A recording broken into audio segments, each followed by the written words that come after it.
Qui n'a jamais entendu parler du Ice Bucket Challenge?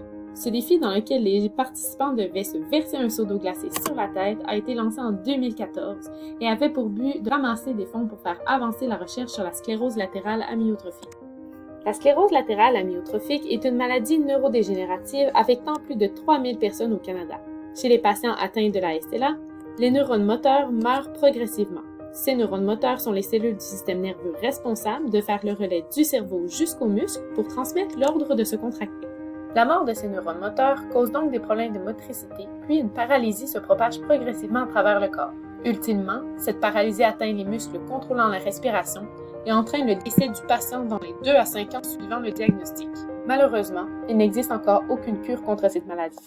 Les causes et les mécanismes de la maladie demeurent encore peu connus. Cependant, des études précédentes ont permis de découvrir que certaines protéines présentes dans nos cellules et utiles à leur fonctionnement sont dérégulées dans les neurones de plus de 90% des cas de SLA.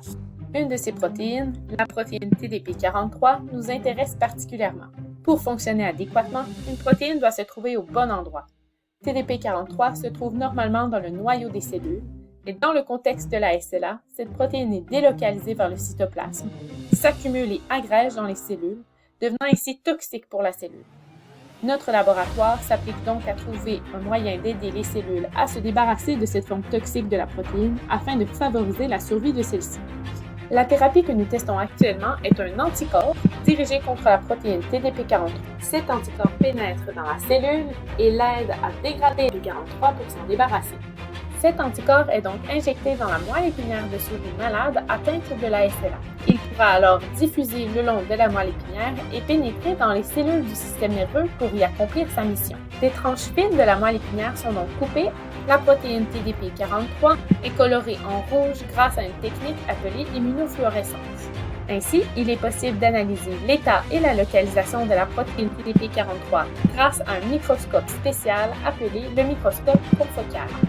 On peut alors observer une absence de signal rouge au centre des cellules, c'est-à-dire une absence de la protéine TDP43 dans le noyau des neurones malades, alors que dans les neurones traités avec l'anticorps, le signal rouge et donc la protéine TDP43 est principalement dans le noyau, là où elle devrait se trouver dans les cellules saines. Nos résultats ont donc montré que l'anticorps utilisé réussit à réduire la quantité de TDP43 dans les cellules de la moelle épinière des souris. De plus, le test de démarche nous a révélé que les souris ayant reçu le traitement d'anticorps ont moins de problèmes de motricité que les souris n'ayant pas reçu le traitement. Yeah!